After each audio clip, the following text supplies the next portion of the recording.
Good morning and welcome to the Kim B. Davis Show. And yes, we are still in quarantine. We are still social distancing, but live via remote, we have Miss Kimberly Simmons, Executive Director of the Detroit River Project. She is an author and historian, and she's going to talk to us today about protests. Good morning, Kim. How are you? And good morning to you, Kim. How are you? I'm great. Thank you. Thank you for being on the show this morning. Absolutely. So, we know that over the last couple of weeks, the murder of George Floyd has been ever present across every screen. The memorial was yesterday in Texas, and we are seeing across our country, not only locally, not only in Minnesota, but also globally, we're seeing protests and outrage. Are you surprised by what you see? Is this something that you expected? I don't think that any of us expected what's going on. I think that this is something that is probably, I would say, a surprise to everyone. I think it was a converging of incidences, of moments that all came together to actually drive what's going on right now. You've got a worldwide pandemic that is raging rampantly through the United States, in particular through the communities of color. You have what the outbreak of that has shown us is the inequality that is our system in the United States of health and health care, and the underserved low income, which happens to be the people of color. Then you have a long going problem with police brutality. You're hearing a lot of different things that are being said now about disbanding police departments and how we're going and change that is going to come through police departments. However, this is something that's been going on for centuries. It's not going to happen overnight, but these are all causes of what we see. And I believe that the blatant picture that we all saw, not just those people that were in Minneapolis, not just those people that perhaps watched certain channels or used certain pieces of social media, but because of the worldwide pandemic and problems in in particular the Black community, when George Floyd's death was broadcast across a social media platform in broad daylight, in the midst of everyone in the world at home. So you have people that have never used social media, Twitter, Facebook, Reddit, name a platform, that are all available to do that because basically we're all staying home. And this is our entertainment, to enable a worldwide population to see what we see and witness every day in the United States. And what was just a flicker to a lot of other people, it became reality, and it became reality very quickly. It's unfortunate that Mr. Floyd's death happened in broad daylight. But if you consider the fact that something like this could have happened when it was dark and you couldn't really have gotten a really good image, that is probably, I would say, was destined. It's destiny. There was a purpose for it, and we are seeing I like to call it the United States Spring, because we've heard the uprisings that have happened across the world, in particular in the Middle East. over the course of the last decade. And we, on the other side of the world, have allowed ourselves to say that they were becoming enlightened. And we are showing our true character, I believe, at this particular moment, because now the other side of the world is saying that the United States has become enlightened. And it's playing out in real time, in broad daylight, in front of a worldwide audience. And we're very fortunate that a 17-year-old young lady was actually standing there and proceeded to film it. It's an amazing time. I've been along the civil rights road a long time myself personally, and I can feel it in my soul that this is totally different. It's totally a different feel to this. So am I surprised? Yes and no. I'm surprised it happened in the middle of a pandemic, yes, but I think this was the time. It's an unfortunate time because we don't know what's going to happen with those that have been protesting. You're allowing yourself, putting yourself literally in physical danger. But that is what the civil rights struggle has been about for centuries. So at this particular time, you're putting yourself in danger, and you've got a lot of young people that have said that they're willing to step up and take up the banner and step into life-threatening danger for the move forward. Thank you for encapsulating that so well, Kim. That's why we're excited to have you on our show. I want to talk about Detroit for a moment. Many people, when they talk about the city of Detroit, they mention the Motor City, they mention Motown, yet they also mention 67, and they call it the Detroit riot. And you and I have had many conversations, and you said the correct word should be insurrection.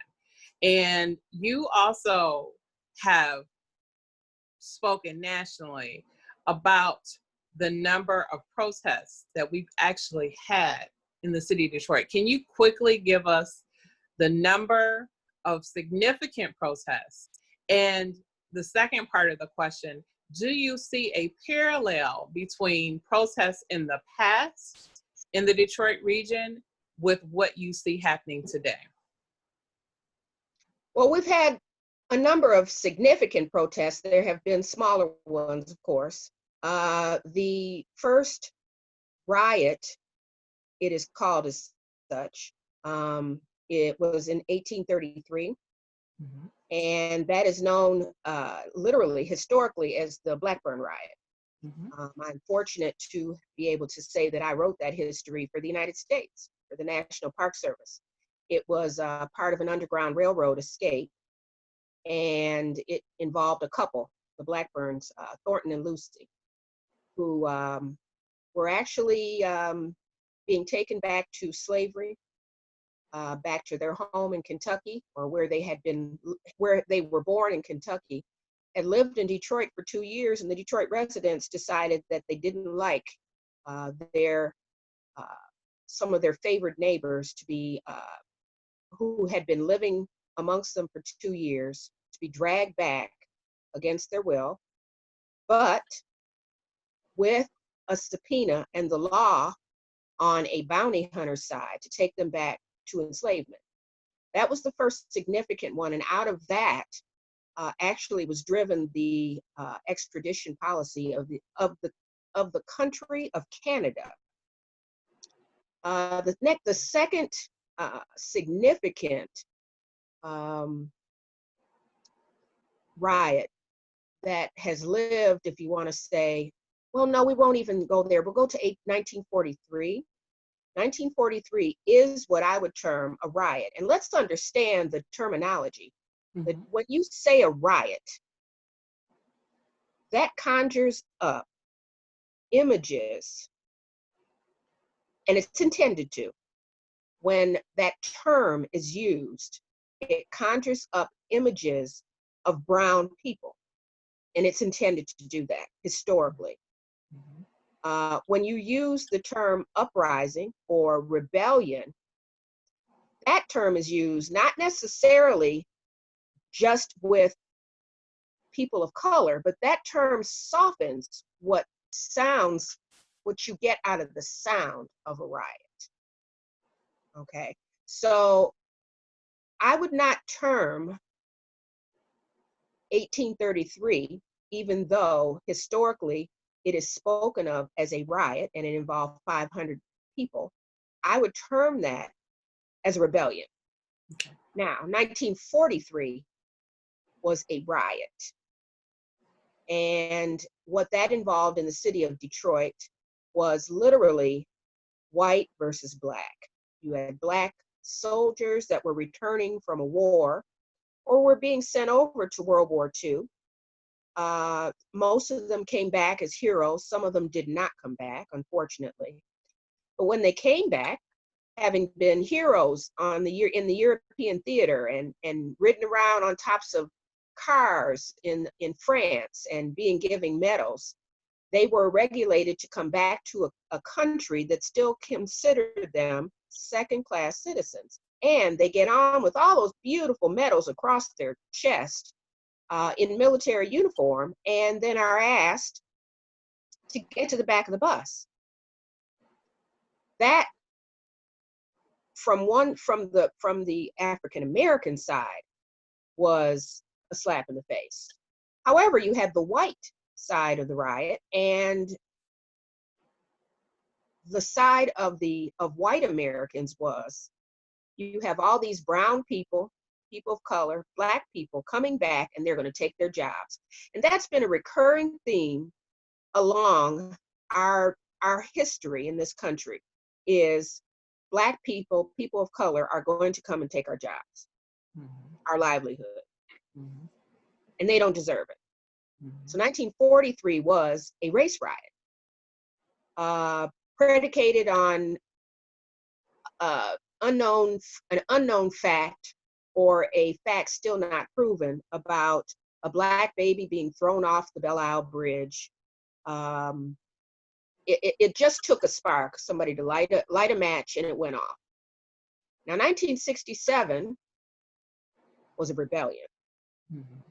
That was a rebellion. And I would debate anyone to call it a riot. That was the haves versus the have-nots. And I would say what's going on today is, it's a cross between 1967 and 1833 is what I would consider what's going on today with the Black Lives Matter movement and the insurrection that has been going on for the last 2 weeks. It is not a riot. It is about justice.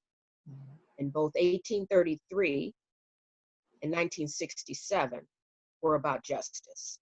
And it, unfortunately, in both circumstances, involved police. It's a recurring theme. Thank you, Kim. As a historian, the media, like you said, this is about justice. The media and other individuals, we've seen angry protesters drive their vehicles into peaceful protests. We've seen people shoot protesters who are protesting peacefully. What would you say to people who are fighting for justice as a historian?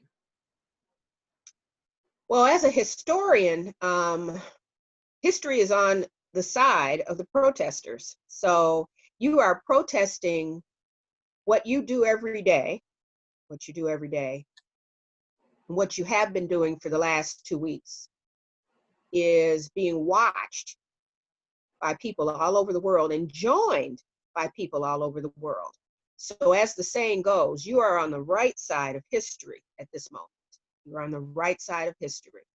History will show favor on the Black Lives Matter movement, the people, the images, the cause. And I am reminded by, I love the photo and the story, George Floyd's little daughter. I I think at one point she was kind of overwhelmed, and her mother explained to her that everything that she was seeing was about her daddy. And she made a statement on television, on live television, that her daddy was changing the world. And when I saw that, it just struck me so hard. I can see her image. I'll probably see her face from now on. For her to say that, it was like she released her dad to allow him his memory to drive something that is going to do something for her and her generation in 20 years. That was quite striking. And she had no tears. She had no tears. As an activist, having been involved with quite a few civil rights organizations, and in my time in my family, got a really big historic family that's been involved in civil rights, of course, since we arrived in this region, in the Detroit region, 185 years ago as Underground Railroad travelers. Activism is in our blood. It's in the DNA. And my family has started founding members of several different civil rights organizations over the course of 185 years. So it's in our blood. And with me, I have joined several organizations, NAACP. I've worked with the Urban League, and I personally have demonstrated over the course of my, we won't say how old, years. And the demonstrations that I see now versus the demonstrations that I've been involved in the past, are a little different. They're driven by young people. And that is what reaches my soul, is the young people. Not people my age or the generation behind me. It's the young generation, the millennials, that are driving this. And yes, they have a long way. They've got a long life ahead of them. And yes, they need to take charge, take control of what their life is going to look like ahead. But civil rights movements that have been successful, you look to the 60s, have always been driven by young people. Freedom riders, riding the buses in the South. SNCC, Student Nonviolent Coordinating Committee. Young people, college age, driving the movement. Those are the movements that are sustained. We, as elders, it's got to be driven by the young people. That is the way that a movement will live, because the older folks will fall away and we'll talk about them. However, the young people are here to stay, and they're the ones that have to make everybody accountable. So history with this movement will look at this movement very kindly. And it's a worldwide movement. It is a worldwide movement destined to have happened at this time. So regardless of the consequences to a lot of folks, they have put aside their fears of dying from a virus that has no cure and no treatment, and are willing to put that on the line to make things different. It's quite a moment. I look and I almost want to applaud, go on my front porch and applaud everybody, just generally.